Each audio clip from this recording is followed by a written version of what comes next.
무작정 기도 응답만 받으려는 자들에게 이란 제목으로 하나님의 말씀을 증거토록 하겠습니다. 어느 누군가가 우리네 인생을 가리켜서 설상가상이라고 했던가요? 설상가상이다. 실제로 우리의 인생을 보게 되면 위기는 항상 겹쳐서 찾아올 때가 참으로 많은 것 같습니다. 어떤 문제가 생기고 나서 몇 년 후에 또 생기는 것이 아니라 2중으로 3중으로 겹겹이 쌓여서 이렇게 위기가 몰려오죠. 즉 가장 돈이 필요할 때 재정 부족을 겪어요. 가장 돈이 필요할 때, 가장 시간이 없을 때 바쁜 일들이 터지기도 합니다. 심지어는 가장 건강하면 좋을 그 시기에 건강을 잃어버리기도 하죠. 어쩌면 자영업자들과 소상공인들은 아직도 코로나19의 어려움이 끝나지 않았잖아요. 지금도 힘들잖아요. 그런데 웬걸 요즘 전 세계적으로 불어닥친 고물가와 고금리로 인해서 더욱 힘든 나날을 보내고 있을지도 모르겠습니다. 아직 코로나가 끝나지도 않았는데 우크라이나 러시아 전쟁으로 시작된 이 고물가 고금리, 우리나라만의 문제는 아니죠. 전 세계적으로 지금 경제가 어려워졌습니다.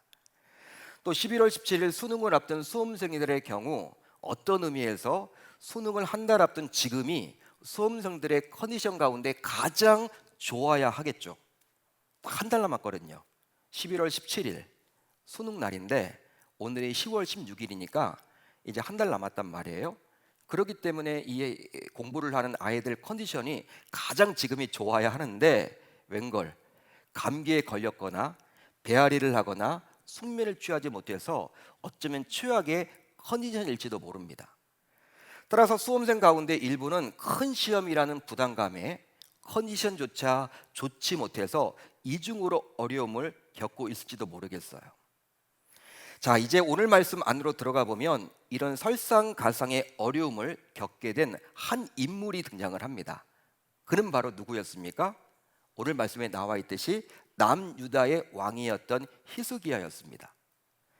자, 오늘 우리가 살펴볼 이사야 38장은 다음과 같이 시작을 하기에 마치 36장과 37장에 나오는 사건이 있죠. 바로 아수르의 사네립을 이끈 18만 5천 명의 대군을 히스기야가 기도의 힘으로 물리친 이후에 이제 이 38장의 사건이 등장하는 것처럼 보여져요. 왜냐하면 38장 1절은 이렇게 시작을 하기 때문에 그렇습니다. 그때 히스기야가 병들어 죽게 되니, 그때, 여러분 그때로 시작을 하기 때문에 36장과 37장이 있던 그 사건 이후에 벌어진 일처럼 보여집니다. 그때에 히스기야가 병들어 죽게 되니 아모스의 아들 선지자 이사야가 나아가 그에게 이르되 여호와께서 이같이 말씀하시기를 너는 내 집에 유언하라. 내가 죽고 살지 못하리라 하셨나이다 하니. 하지만 성경학자들의 공통적인 의견으로는 시대적으로 36장과 37장에 나오는 히스기야의 위기보다도 오늘 우리가 살펴볼 38장에 나오는 히스기야의 어려움이 먼저라고 이야기를 해요. 먼저라는 거예요. 따라서 히스기야가 죽을 병에 걸린 것은 이사야 선지자를 통해서 하나님의 통보를 받은 것은 바로 아수르의 침입이 막 시작된 시점에 일어났다고 보셔야만 합니다. 자, 그렇다면 성경학자들은 무슨 근거로 오늘 우리가 살펴볼 38장의 사건이 36장과 37장의 사건보다 먼저 일어났다라고 이렇게 이야기를 하는 것일까요? 성경학자라고 해서 아무 근거도 없이 그렇게 말하진 않을 거 아닙니까? 추측만 해서는 곤란하겠죠. 왜 그렇게 이야기를 할까요? 36장, 37장에 나와 있는 사네립이 18만 5천 명의 대군을 이끌어 왔단 말이에요. 이 사건보다도 오늘 이제 이사야를 통해서 히스기야가 죽게 되었는데 이 사건이 왜 먼저라고 우리가 추측해 볼 수가 있습니까? 성경학자들이 이야기를 하는 것입니까? 바로 하나님께서는 히스기야의 기도에 이제 응답을 해서 그의 생명을 연장해 주셨죠. 오늘 말씀을 보면 나옵니다. 근데 그것만 주신 것이 아니라 또 오늘 말씀 6절을 보시면 다음과 같이 말씀하셨기 때문이에요. 너와 이 성을 아수르 왕의 손에서 건져내겠고. 여기에 나와 있는 아수르 왕은요 사네립 왕을 말합니다. 18만 5천 명의 대군을 이끌고 왔던 사네립을 말하는 거예요. 너와 이 성을 아수르 왕의 손에서 건져내겠고 내가 또 이 성을 어떻게 하겠다? 보호하리라. 여러분, 당시 국가가 외적의 침입을 만났습니다. 예상치 못하게 북이스라엘을 멸망시킨 그 강대국 아수르가 그 사네립 왕이 18만 5천 명의 대군을 이끌고 쳐들어왔어요. 남유다의 입장에서는요, 위기죠. 여러분, 그런 상황 가운데 최고 통치자였던 왕이 건강하게 버텨주면 좋으련만 어떤 일이 벌어졌습니까? 왕인 히스기야가 병들어 죽게 되었으니 이것은 정말로 개인적으로나 국가적으로나 감당하기 힘든 설상가상의 위기임에 틀림이 없는 거예요. 어쩌면 혹시 이 말씀을 듣는 여러분들도 개인적으로 혹은 집안에 우환이 끊이지 않는 분들이 있을지 모르겠습니다. 빨리 금년만 지나가라. 너무 힘들다. 봄, 여름, 가을, 이제 겨울을 앞두고 있는데 계속 우환이 끊이지 않는 분들이 있을지 모르겠어요. 그런 분들이 있다면 히스기야가 이 설상가상의 위기를 어떻게 풀어나갔는지를 살펴보므로 이제 여러분들도 이 위기를 모두 지혜롭게 이겨낼 수 있기를 우리 주님의 이름으로 축원합니다. 축원합니다. 이겨낼 수 있기를 바랍니다. 히스기야의 모습을 통해서 우리가 답을 얻어볼 수 있으면 좋겠어요. 자, 이제 이사야 선지자를 통해서 자신이 죽게 될 것이라는 놀라운 이야기를 전해 듣게 된 히스기야는 슬픔에 빠지게 되었죠. 너무 슬펐겠죠. 그 슬픔이 너무나도 컸기에 히스기야는 주체할 수가 없었습니다. 감당하기가 힘들었겠죠. 자, 그렇다면 생사의 주관자이신 여호와 하나님께서 친히 히스기야를 데려가신다고 하셨기 때문에 이제 하나님을 믿는 히스기야로서는 아무것도 하지 않고 그냥 가만히 있어야만 했을까요? 여러분, 어떻게 생각하십니까? 하나님이 데려가신대잖아요.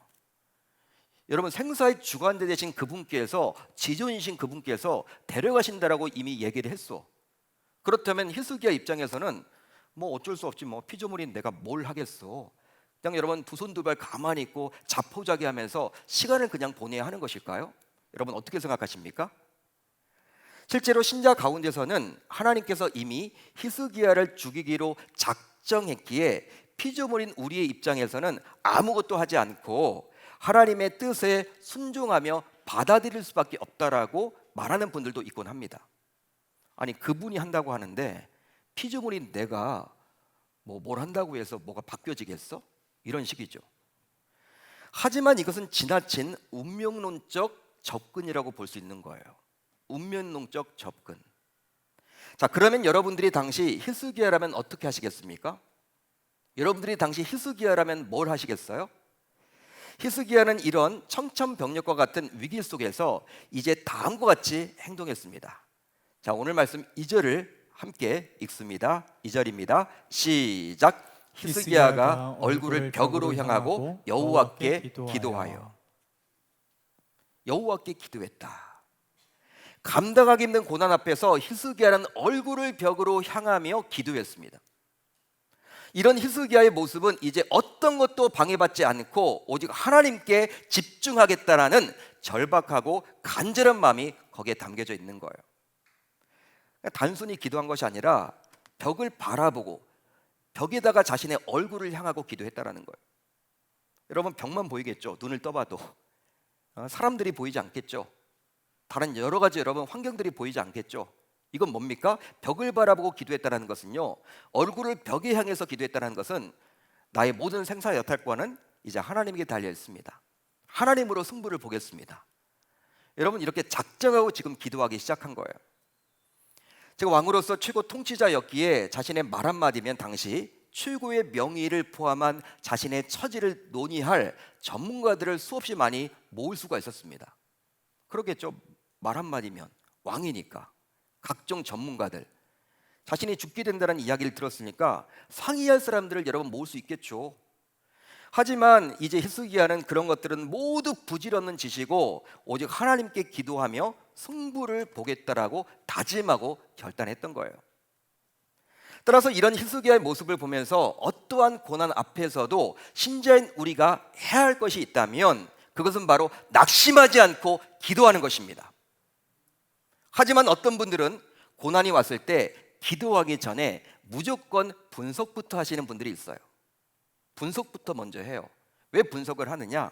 자신에게 닥친 고난이 죄 때문에 자신에게 닥친 고난인지, 그게 아니면 하나님이 나를 연단시키기 위해서 주신 시험인지 그 고난인지를 확인해야 된다, 구분해야 된다, 이런 이유로 분석부터 하시는 분들이 있어요. 그러나 신자라면 고난 앞에서 분석보다 기도를 먼저 해야만 하는 것입니다. 즉, 죄 때문인지 연단 때문인지 구분 짓는 것은 어떤 의미에서는 무의미하기 때문에 그리 하는 것이죠. 무의미합니다. 왜 그럴까요? 바로 죄로 인한 고난이건 연단 때문에 주어진 고난이건 간에 결국 신자인 저와 여러분들은 바로 기도를 통해서 그 고난을 이겨낼 수밖에 없기 때문이죠. 여러분, 설령 내가 잘못해가지고 어떤 죄를 지어가지고 하나님께서 징계하는 차원으로 주신 고난이라 하더라도 여러분, 하나님 앞에 회개 기도로 나가야 하죠. 여러분, 기도해야 하는 거예요. 그때에도. 그게 아니라 여러분, 어떤 연단, 하나님이 나의 믿음을 성장하고 성숙시키기 위한 목적으로 주신 연단, 그러한 시험의 과정이라면 그 고난도 우리 힘만으로 이겨낼 수가 없습니다. 하나님께 매달릴 수밖에 없는 것이죠. 그때도 역시 기도를 해야 되는 거예요. 그러니까 따라서 고난이 닥치면요, 우리는 뭐 재고 왜 그럴까 이런 생각하기 전에 무작정 먼저 기도해야 하는 거예요. 자, 그래서일까요? 하나님께서는 야고보 기자를 통해서 고난을 만난 우리에게 다음과 같이 하라고 권면하십니다. 너희 중에 고난 당하는 자가 있느냐? 그는 무엇할 것이요? 기도할 것이요. 너희 중에 고난 당하는 자가 있느냐? 뭐 하라? 기도하라. 즉, 고난과 기도는 뗄래야 뗄 수 없는 것입니다. 고난이 오면 신자라면 다른 것보다도 기도에 힘써야 하는 거예요. 그러기에 이 말씀을 듣는 여러분들 가운데 행여나 현대 감당하기 힘든 고난 가운데 있다면 야고보 기자의 권면처럼 하나님께 간절히 기도해야만 하겠습니다. 바로 자신의 인맥과 경험과 스펙과 지식에 의존하지 않고 히스기야처럼 오로지 하나님만을 바라보겠다라는 절박하고 간절한 마음이 담긴 기도를 저와 여러분들은 해야만 하는 것이죠. 자, 그런데요, 야고보 기자는 고난을 당했을 때 기도하라고 말을 하면서 또 한 가지를 더 하라고 이야기를 해요. 자, 고난 가운데 기도하더라도 믿음으로 기도하라고 저와 여러분들에게 요구하십니다. 기도를 하긴 하지만 무엇을 가지고 기도하라? 믿음을 가지고 기도해라. 믿음의 기도는 병든 자를 구원하리니 주께서 일으키시리라. 할렐루야, 할렐루야. 여러분, 말씀을 보세요. 기도는 병든 자를 구원하리니가 아니에요. 믿음의 기도는 병든 자를 구원한다. 오직 믿음으로 우리가 기도할 때 주님께서 우리에게 응답해 주시기 때문입니다.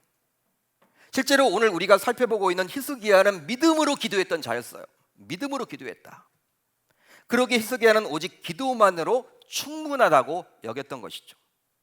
한번 따라하겠습니다. 기도만으로 충분합니다. 기도만으로 충분합니다. 기도만으로 충분합니다. 기도만으로 충분합니다. 믿음이 없다면요, 이렇게 고백할 수가 없는 거예요.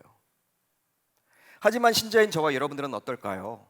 인생의 장애물인 고난을 만나게 되었을 때 기도하면서도 히스기야처럼 절박하고 간절하게 믿음으로 기도하지 못하고 혹시 고난을 해결하기 위한 다른 방법에도 기웃거리고 있지는 않나요? 그게 바로 저와 여러분들의 모습 아닌가요? 기도하면서도 혹시 다른 방법이 있지 않나? 즉, 기도하면서도 여전히 하나님 외에 다른 것으로 그 고난을 해결해 보려고 하지는 않습니까, 여러분? 솔직하게 그렇지 않나요? 한마디로 기도와 다른 방법 모두에 양다리를 걸친다는 거예요. 양다리를 걸쳐.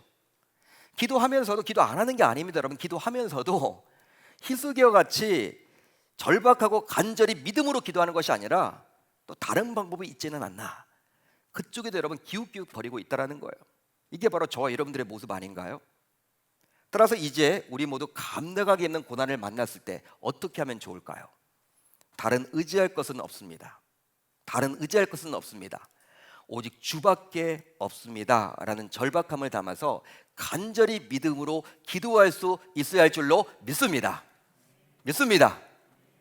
자, 그렇다면 히스기야는 믿음으로 기도하되 이제 어떻게 구했을까요? 믿음으로 기도를 했어. 히스기야는. 그런데 뭘 구했을까요? 우선 하나님께서 자신에게 은혜를 베푸시도록 기도했습니다. 하나님께서 자신에게 은혜를 베푸시도록 기도했다라는 거예요. 자, 오늘 보면 3절을 볼까요? 우리 한번 같이 읽어봅니다. 시작. 여호와여 구하오니 내가 주 앞에서 진실과 전심으로 행하며 주의 목전에서 선하게 행한 것을 기억하옵소서. 여러분, 만약 여러분들이 당시 히스기야와 같은 급박한 상황이라면, 절체절명의 위기 가운데 있었다면 여러분들은 무엇을 구했을까요? 무엇을 구하겠습니까? 여러분들이 당시 히스기야라면 믿음으로 기도하되 뭘 구했을까요? 아마도 열이면 아홉이 죽을 병에 걸린 자신을 하나님께서 치유해 주시기를 기도했겠죠. 하나님, 저 살고 싶습니다. 저 고쳐 주옵소서. 저 깨끗하게 낫게 해주세요. 이처럼 대부분 우리는 자신에게 닥친 문제를 해결할 도구로 하나님을 이용하고자 기도합니다. 하나님을 이용하고자 기도해요. 자신의 문제를 해결할 도구로 하나님을 이용해 먹으려고 기도한다라는 거예요. 그러기에 자신에게 닥친 어려움을 해결해 달라고 우선적으로 구하곤 하죠. 그게 바로 저와 여러분들의 모습이죠. 하지만 히스기야는 분명히 달랐습니다. 그렇게 기도하지 않았습니다. 그는 자신의 경험했던 행적을 오직 하나님께서 기억해 주시도록 기도했죠. 여러분 잘 들으십시오. 히스기야는 자신의 거룩한 경건의 행적을 하나님께서 기억해 주시도록 그것을 기도했다라는 거예요. 한마디로 그는 자신의 신앙적 노력과 업적을 하나님께서 기억해 주시도록 기도했습니다. 여러분, 특히 기억하다 이 부분이 중요한데요. 기억하다의 단어의 히브리어 원어를 보게 되면 제카르라는 단어입니다. 제카르. 제카르 이 단어는 어떤 뜻이냐면 특별히 주의를 기울이시고 은혜를 베풀어 달라는 의미를 담고 있는 거예요. 주여 저를 기억해 주옵소서, 이 의미인데, 주여 저를 기억하사 은혜를 베풀어 주옵소서, 저에게 은혜를 주시면 좋겠습니다, 이런 표현입니다. 여러분들 왜 이런 표현이냐면 하나님께서 잠시 잊었던 사실을 상기시켜달라는 의미가 아니라는 거예요. 왜냐하면 전지전능하신 하나님이시기 때문에 하나님은 잊을 리가 없죠. 하나님은 여러분 잊어먹을 리가 없죠. 저와 여러분들처럼 까먹을 리가 없어요. 그렇기 때문에 그런 의미가 아니라, 하나님 정말 나에게 좀 주의를 기울여 주셔서, 나에게 집중해 주셔서 내가 당신을 위해서 헌신했던 그러한 것들을 좀 기억하사 저를 좀 불쌍히 여겨주시고 은혜를 베풀어 주옵소서. 그 의미가 거기에 담겨져 있는 거예요. 은혜를 부어달라는 거예요. 그러기에 히스기야는 자신이 지금까지 하나님 앞에서 바르게 살려고 몸부림쳤음을 하나님께서 기억해 주시길 기도하므로 오직 하나님께서 자신에게 은혜를 베풀어 주시기를 소망했습니다. 실제 여러분, 히스기야는요 이전 왕들과는 달리 남유다에 여러분 뭐 선한 왕들이 몇 명 되지 않거든요. 하나님께서 인정했던 왕 가운데 한 사람입니다. 다윗하고 뭐 몇 명, 여러분 몇 명 되지도 않아요. 여러분 우상을 혁파하고 또 하나님 중심으로 삶을 살려고 몸부림쳤던 사람이 바로 이 히스기야 아닙니까? 그렇기 때문에 하나님, 저는 말씀 중심, 하나님 중심, 교회 중심, 그래도 완벽하진 않지만, 그래도 하나님 보시기에는 부족하지만, 그래도 제 수준에서는, 제 처지에서는 최선을 다해서 하나님을 섬기려고 했습니다. 그거 알죠? 하나님 그걸 좀 기억해 주세요. 저에게 좀 은혜를 베풀어 주세요. 당신에게 달려있지 않습니까? 저의 회복은 오직 당신에게 달려 있습니다. 은혜를 베풀어 달라고 기도하고 있는 거예요. 이런 히스기야의 모습은 오로지 이 고난을 해결할 수 있는 유일한 분은 하나님이시기에 하나님께서 자신에게 은혜를 베풀어 주셔야 한다라는 일종의 신앙 고백이 담겨 있는 것입니다. 일종의 신앙 고백이라고 할 수 있는 거예요. 신앙 고백이다. 기도를 하면서 신앙 고백을 지금 하고 있는 거예요. 따라서 히스기야는 자신이 기도함으로 기도 응답을 받을 수 있는 것이 아니라 결국 하나님께서 은혜를 주실 때 기도 응답을 받을 수 있다라고 고백하고 있는 것입니다. 내가 기도했기 때문에 응답받는 게 아니에요, 여러분. 나는 기도하지만, 기도하도록 하나님께서 마음문을 열어주셨지만 결국 그 기도 응답은 누구에게 달려있다? 내가 기도했기 때문에 응답받는 것이 아니라 하나님이 은혜 주실 때만이 가능하다. 철저하게 하나님의 절대 주권을 인정하고 하나님의 섭리를 이렇게 알았던 자가 바로 이 히스기야였습니다. 그러기에 히스기야는 기도 응답조차 기도하는 자신의 열심과 노력과 선행과 공로에 달린 것이 아니라 오로지 하나님의 절대 주권에 달려 있다고 본 거예요. 하나님에게 달려 있습니다. 마가복음 7장을 보게 되면요, 수로보닉의 여인이 등장을 하죠. 이 수로보닉의 여인이 등장을 하는데 예수님께 찾아와서 무릎을 꿇습니다. 그리고 예수님에게 요청을 해요. 자신의 어린 딸이 귀신이 들렸는데 그 귀신 들린 딸을 고쳐달라고 예수님께 요청을 합니다. 여러분, 보통의 예수님 같으면요, 그럴 때 어떻게 합니까? 당연히 고쳐주겠죠. 사랑이 많으시니까, 긍휼이 많으시니까. 그런데 웬걸 이번에는요, 예수님이 아닌 것처럼 보여져. 이 이방 여인인 그녀에게 다음과 같이 이야기를 합니다. 자녀로 먼저 배불리 먹게 할지니 자녀의 떡을 취하여 개들에게 던짐이 마땅치 아니하니라. 예수님의 말씀이거든요. 이방 여인인 그 여인에게 하신 말씀이거든요. 예수님께서는 이 여인이 이방인이기에 자녀가 아니라 무엇이라는 거예요? 개다. 개. 여러분, 이건 욕이잖아요. 욕. 여러분들도 개 그런 얘기 들어보세요. 다 기분 나쁘죠. 다 싫어하죠. 여러분, 실제 이 정도의 수치스러운 말을 들었기 때문에 자존심이 무너지겠죠. 아무리 이방 여인이라 하지만 딸을 여러분 고치러 왔는데 너무 비인격적인 매너잖아요. 이건 어떻게 예수님이 이런 악담을 할 수가 있습니까? 말이 됩니까, 여러분?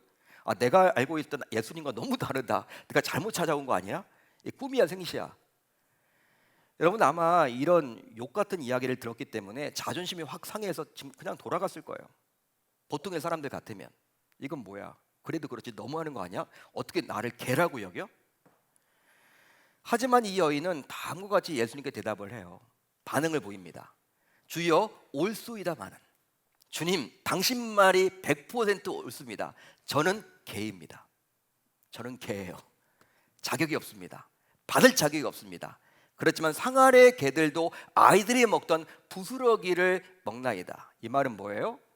저는 개이기 때문에, 이방인이기 때문에, 유대인이 아니기 때문에 자격이 없습니다. 자격이 없습니다. 그렇지만 당신이 그 개들도 주인의 상에서 나오는 그 부스러기는 먹지 않습니까? 유대인들이 먹다 남긴 그 은혜의 부스러기라도 나에게 좀 나눠주십시오. 나에게 은혜를 좀 베풀어 달라고. 나에게 좀 은혜를 베풀어 달라고. 이 여인은 그렇게 예수님께 지금 요구를 하고 있는 거예요. 따라서 이것은 바로 기도하는 자가 가져야 할 자세인 것이죠. 기도하는 자가 반드시 가져야 할 자세입니다. 여러분, 실제로 한번 생각을 해봅시다. 우리가 좀 깊이 들어갑시다. 하나님께서 히스기야를 죽이겠다고 작정했습니다. 이미 이사야 선지자를 통해서 선포하셨어요. 하나님의 말씀은 이루어집니까? 이루어지지 않습니까? 당연히 이루어진다고 우리가 알고 있죠. 그럼 죽을 수밖에 없는 운명이에요. 이제 운명이라고 말은 했지만 이제 죽을 수밖에 없습니다. 히스기야는 하나님이 말씀하셨기 때문에. 그런데 히스기야가 기도해서 그 하나님의 작정이 바뀌게 되었다면, 어떤 의미에서 보게 되면 히스기야는 그 하나님보다도 더 큰 존재가 되는 것이죠. 히스기야가 기도했더니 하나님의 계획이 바뀐 거야. 하나님의 작정이 바뀌어 버렸네. 여러분, 누가 여러분 더 최종 결정권을 가지고 있는 것입니까? 하나님이 아니라 누구예요?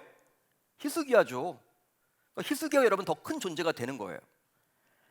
따라서 히스기야가 믿음으로 기도했지만, 오늘 본문을 여러분 보실 때 제대로 파악을 하셔야 되는 것은 무엇이냐면, 히스기야가 믿음으로 기도한 건 맞아요. 그렇지만 결국 하나님께서 그 기도를 받아 은혜를 베풀어 주사 자신의 계획을 스스로 바꾸신 것으로 우리 모두 이해해야만 하는 것입니다. 여러분, 그렇게 여러분들이 받아들이셔야 돼. 히스기야가 기도해서 하나님의 여러분 계획이 바뀐 게 아니라니까요. 여러분, 그 기도는 하나님의 계획을 바꾸기 위한 도구가 된 거죠. 누가 여러분 스스로 바꾼 거예요? 하나님이 바꾸신 거죠. 알레이 토레이라는 분이 있죠. 알레이 토레이라는 분이 있는데 21세기의 최고 영성가 가운데 하나입니다. 최고 영성가 가운데 하나예요. 그런 그가 이런 말을 남겼습니다. 기도는 무한한 은혜와 능력이 저장되어 있는 하나님의 창고를 여는 열쇠다. 즉, 기도는 하나님의 은혜를 받을 수 있는 통로라는 거예요. 하나님께서는 주시기를 원하십니다. 근데 아무에게 주시지 않아요. 간절하게, 절박하게, 믿음을 가지고 기도하되 은혜를 구하는 자에게 주신다라는 거예요. 따라서 이제 우리 역시 히스기야처럼 고난 앞에서 믿음으로 기도하되 결국 긍휼히 마신 하나님께서 은혜를 베풀어 주시도록 간구히 할 줄로 믿습니다. 믿습니다. 은혜를 구하십시오. 하나님 은혜를 베풀어 달라고. 기도 응답은요, 내가 받는 게 아니죠. 여러분, 내가 기도한다고 여러분 그게 되는 게 아니라 하나님께서 나를 긍휼히 여기사 은혜 주셔야지만 가능하다라는 거예요. 이런 영적 원리를 히스기야는 분명히 알았습니다. 다음으로 하나님께서 자신에게 맡겨주신 사명을 붙들고 히스기야는 기도했어요. 하나님께서 자신에게 맡겨주신 사명을 붙들고 기도했습니다. 자, 오늘 본문 5절을 볼까요? 우리 한번 같이 읽어봅니다. 시작. 내가 내 기도를 들었고 내 눈물을 보았노라. 내가 내 수완에 15년을 더하고. 이제 하나님께서는 히스기야의 기도에 은혜를 베푸사 히스기야의 생명을 15년 동안 연장시켜 주셨습니다. 15년. 자, 그런데요, 오늘 말씀을 쭉 읽어보면요, 히스기야가 여러분 15년을 더 살고 싶다라고 이야기했나요? 그렇게 기도했나요? 그렇게 기도하지 않았죠. 그런데 여러분, 하나님께서는 왜 15년이라고 이렇게 딱 못 박았을까요? 여러분, 히스기야가 자신의 생명을 15년 동안 연장해달라고 기도하지 않았습니다. 그런데 오늘 말씀을 보게 되면 하나님께서는 히스기야의 생명을 5년도 아니에요, 10년도 아닙니다, 20년도 아닙니다, 딱 15년을 연장시켜 주셨다는 거예요. 이건 여러분 어떻게 우리가 해석을 해야 될까? 설명해야 될까? 왜 그랬을까? 따라서 우리는 합리적으로 추론해 볼 수가 있습니다. 뭘 합리적으로 추론해 볼 수가 있냐면, 히스기야는 아마도 하나님께 기도하면서 하나님께서 자신에게 맡겨주신 그 사명을 붙들고 기도했을 것이라고 우리가 합리적으로 추론해 볼 수 있는 것이죠. 실제로 히스기야는 병에 걸려서 죽게 되었습니다. 그런데 그 당시 어떤 상황이었어요? 북이스라엘을 멸망시킨 이 아수르 제국, 대단한 제국이죠. 지금의 미국과도 같은 그 위대한 나라가, 초강대국이 18만 5천 명의 대군을 이끌고 남유다를 침공하기 시작했어. 이러지도 못하고 저러지도 못하는 상황이야. 그런데 여러분, 히스기야는 이제 뭘 떠올렸느냐? 개인이 아니라 자신이 왕이라는 거예요. 왕이다. 남유다의 왕이다. 여러분, 나라가 지금 위기에 처해져 있다면요, 외적의 침입을 받았다면요, 이제 그걸 어떻게 여러분 극복해내야 될 거 아니에요. 뭐 군사를 모집하든지, 뭐 휴일을 하든지, 뭐 무기를 도입하든지, 어떻게 하라, 후퇴하라, 전진하라, 이런 것들을 여러분 누가 할 수 있는 것입니까? 왕이 하는 거예요. 왕의 명령을 받아서 장군들이 하는 거죠. 장군이라고 여러분 혼자 독단적으로 뭐 할 수 있는 게 아니에요. 왕이 여러분 꼭 필요해요. 그런데 자신이 지금 아프단 말이에요. 따라서 이런 상황 가운데 히스기야는 남유다의 왕으로서 국가적 위기 속에서 자신에게 맡겨진 사명이 막중하다고 본 거예요. 아, 정말 그렇구나. 내 사명은 이 위기를 극복하는 것이다. 지금 남유다가 망하지 않도록, 지금 이 시점에서 남유다가 망하지 않도록 내가 왕 노릇을 제대로 해야 된다. 이게 하나님께서 나에게 맡겨주신 사명이다. 그랬기에 이 나라와 민족의 구원이 바로 왕인 자신에게 맡겨진 사명이기에 자신의 사명을 붙들고 하나님께 히스기야는 기도했을 것입니다. 하나님, 우리 국가를 살려달라고, 우리 민족을 살려달라고. 그러기 위해서는 제가 고침받아야 하지 않겠느냐고, 그 사명 붙들고 기도했을 거란 말이에요.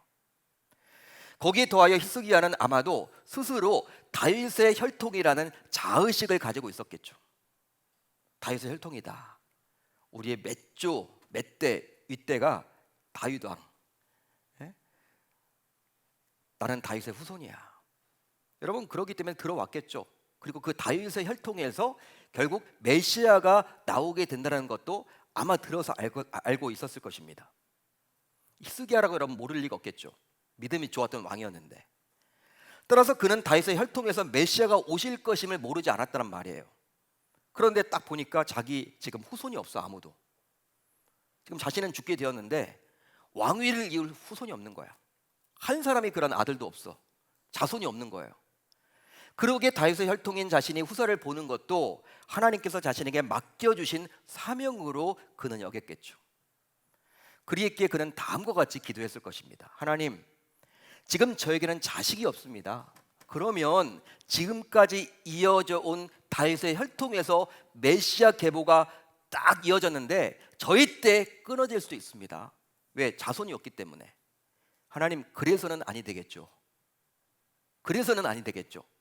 저 후손 볼 수 있도록, 그 메시아의 계통, 혈통이 이어지도록, 다윗의 혈통이 계속 이어져서 메시아가 출생할 수 있도록 저에게 좀 은혜 주셔서, 그게 바로 저의 사명이라면 아들을 낳게 해주십시오. 그렇게 여러분 기도했겠죠. 실제로 히스기야가 죽을 때 그의 아들 므낫세가 12세의 나이에 왕위에 올랐어요. 12살의 나이에. 따라서 히스기야가 죽을 병에 걸렸지만 하나님께서 그의 생명을 15년 동안 연장해 주셨기에 그가 기도 응답을 받은 지 3년이 지난 시점에 므낫세가 태어났다라고 보시면 됩니다. 오늘 말씀에 그러한 때는 자녀가 없었어요. 하나님이 15년을 살려주셨죠. 그 가운데 3년이 지난 시점에 아들을 하나 낳은 거예요. 그게 바로 므낫세입니다. 나중에 12살의 왕이 오르죠. 그러게 히스기야가 15년의 생명 연장을 받은 것은 구속사적으로 보게 되면 메시아의 계보를 잇는 아주 중요한 사명임을 알 수가 있는 거예요. 그래서 결국 마태복음 1장 예수 그리스도의 계보에 다윗의 자손인 히스기야의 이름이 나오고 그의 아들 므낫세의 이름도 기록되어 있습니다. 사랑하는 성도 여러분, 저와 여러분들도 여러 문제들 앞에서 믿음으로 기도를 해요. 특별히 오늘 이 말씀을 듣는 여러분들도 믿음으로 기도하겠죠. 믿음이 있으니까 기도하겠죠. 하지만 우리가 구하는 것이 히스기야와는 조금 다르지 않습니까? 히스기야는 여러분 우리와 좀 구하는 것 자체가 좀 차원이 다르지 않나요, 여러분? 바로 조급한 마음에서 우리는 그 문제를 해결해 달라고만 기도합니다. 하나님, 내 자녀가 이번에 대학 가야 합니다. 이 대학에 붙도록 해주십시오. 하나님, 이번에 남편이 승진해야 되는데 이번 때를 놓치면 안 됩니다. 11월에 있을 승진할 수 있도록 기도하죠. 하나님, 내 자녀가 취업해야 됩니다.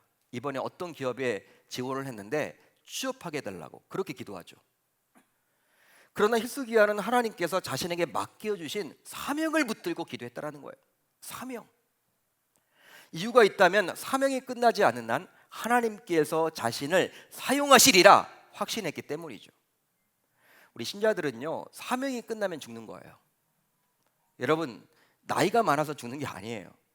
몸이 아파서 죽는 게 아닙니다. 어떤 사고 때문에 죽는 것이 아니라 하나님이 영적 원리로 보게 되면 자신에게 맡겨주신 그 사명이, 그건 여러분 뭔지 모르잖아요. 개인마다 다 다르니까. 예? 어떤 사람은 그냥 젊은 나이에 여러분 죽는 분들도 있죠. 여러분 영적으로 보게 되면 사명이 맞춰지게 된 거예요. 안타깝지만, 너무 안타깝죠. 인간적으로 보면. 여러분 사명이 맞춰지면요, 아무리 건강하더라도 하나님이 데려가세요. 사명. 그러니까 여러분 히스기야는 사명이 맞춰지지 않는 한 하나님께서 자신을 그때까지는 사용하실 것이다, 이 확신을 가지고 있었던 거예요. 그렇습니다. 어떤 의미에서 볼 때 하나님께서 자신에게 맡겨주신 사명을 붙들고 우리가 기도하는 것은 하나님께서 자신에게 기도 응답을 해 주시도록 명분을 만들어 드리는 것입니다. 하나님께 명분을 드리는 거예요. 사명을 우리가 붙들고 기도한다는 것은. 따라서 우리가 사명을 붙들고 기도하려면 이제 무엇을 하면 좋을까요? 우리는 각자에게 맡겨주신 그 사명이 무엇인지를 알아야만 하겠죠. 바로 하나님께서는 히스기야에게만 사명을 주신 것이 아니라 자녀인 우리 모두에게도 사명을 역시 주셨습니다. 그런데 신자들 가운데 일부는요, 사명은요 목사님과 같은 목회자들에게만 주신 것 아닌가요?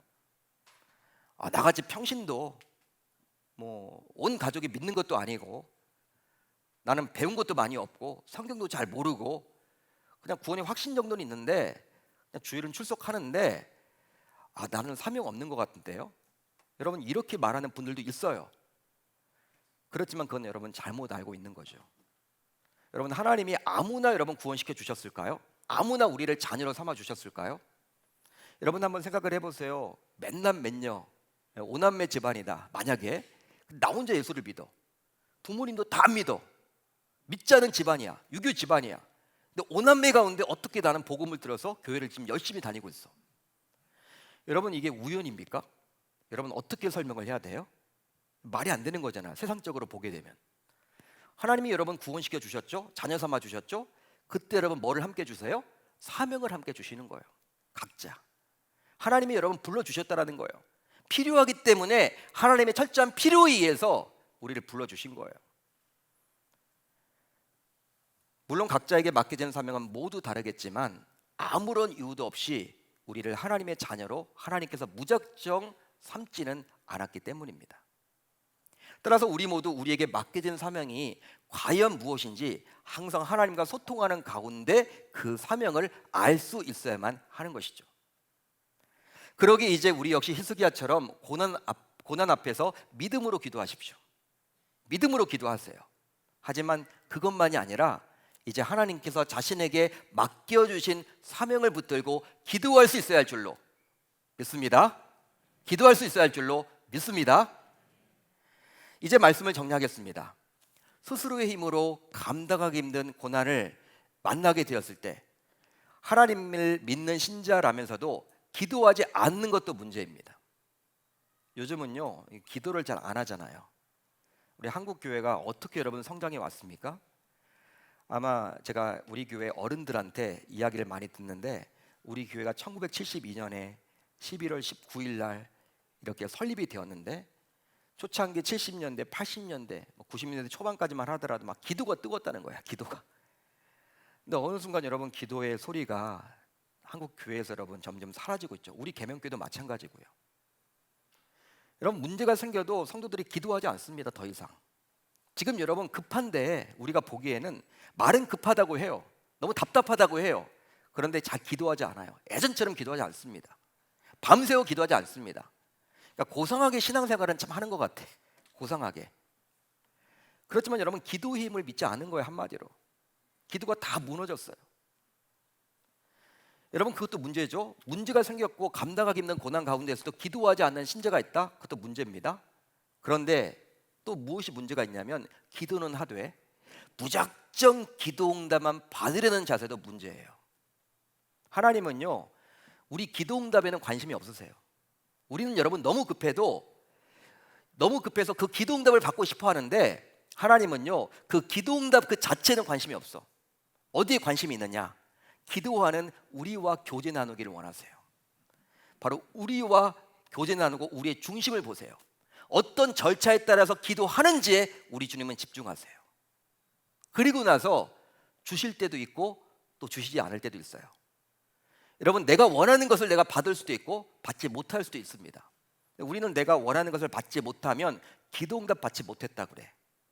그렇지만 우리가 여러분들 막 하나님이 주시는 분이 아니에요. 좋은 것을 주시죠. 우리를 너무나 잘 알기 때문에 우리는 여러분 숲을 보지 못하고 나무만 봐서 내가 여러분 급한 이것만을 지금 받아 누리려고 해요. 그것만을 놓고 기도합니다.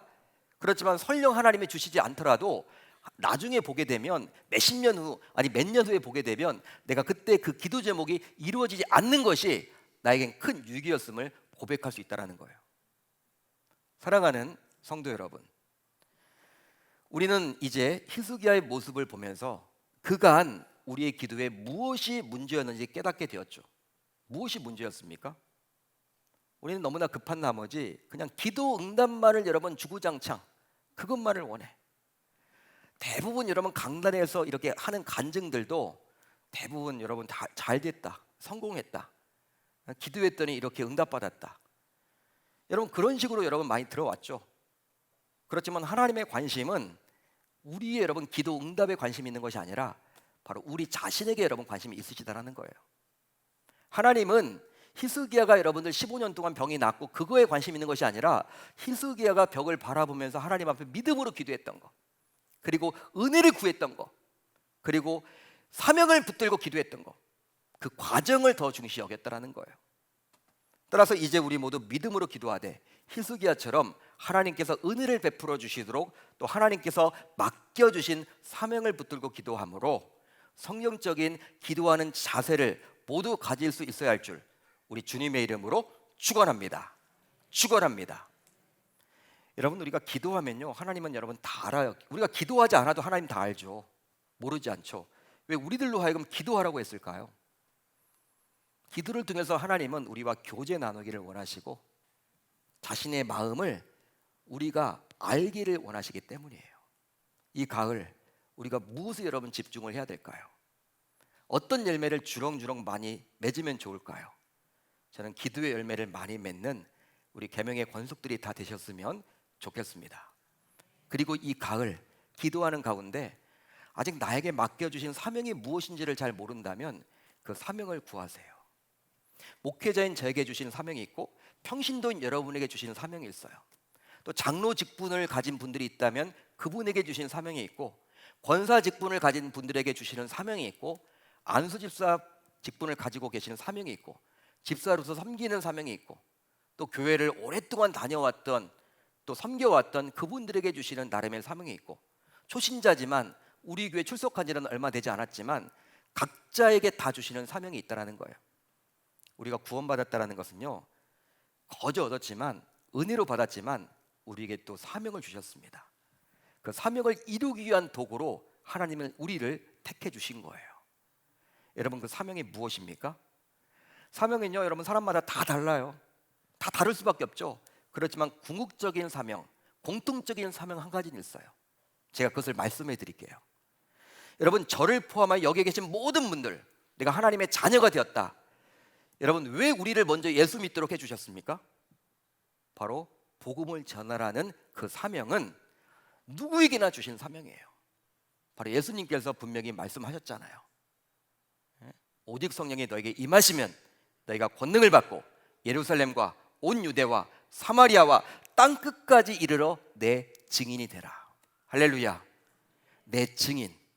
우리 주님의 목격자 역할을 감당하는 것이 모든 사람에게 주신 사명입니다. 전도는 달란트가 아닙니다. 누구는 하고 누구는 안 하고가 아니라 우리는 다 영적인 부담감을 가지고 해 나가야 합니다. 이제 11월 13일 얼마 남지 않았는데 한 달도 남지 않은 이 시간을 기억하시면서 기도로 또는 섬김으로 정말 영적인 부담감을 가지고 나아가서 그 사명을 잘 이루기를, 그리고 그 사명을 붙들고 기도한다면 여러분들의 기도의 소원들도 하나님께서 분명히 응답 주실 줄 저는 믿어요. 한 권사님이 이렇게 기도하더라고요. 참 제가 감동했는데, 하나님, 이분이 여러분 너무 몸이 안 좋은 거야. 여러분 연로하시니까 거의 80을 여러분 앞두고 있으니까 얼마나 힘들겠습니까? 무릎도 아프고 뭐 특별하게 여러분 뭐 암 이런 병은 없는데 그냥 다 몸이 불편한 거야. 무릎도 아프고 허리도 아프고 뭐 걸어다니는 것도 여러분 뭐 힘들고 힘도 없고. 근데 어떻게 기도하시냐면요, 하나님 저 전도하고 싶어요. 이건 저에게 맡겨진 사명인데 아직까지 제가 복음 전하지 못한 사람들이 있습니다. 경로당에 누구누구에게 아직 복음을 전하지 못했습니다. 제게 건강 달라고 그렇게 기도하는 것들을 제가 지켜봤어요. 여러분, 하나님의 입장에서 얼마나 기뻐할까요? 하나님이 여러분 얼마나 기뻐할까요? 하나님의 마음이 여러분 흡족한 기도 제목 아닌가요? 저는 반드시 확신합니다. 하나님께서 그분에게 기력을 회복해 주시고 건강을 주셔서 그 복음 전파 사명, 그 사명을 감당하게 해 주시리라 저는 믿어요. 저 여러분들 모두 그렇게 사명을 붙들고 기도하는 가운데 우리 주님의 음성을 듣고 해답으로 돌아가는 저와 여러분들이 다 되실 수 있기를 우리 주님의 이름으로 축원합니다.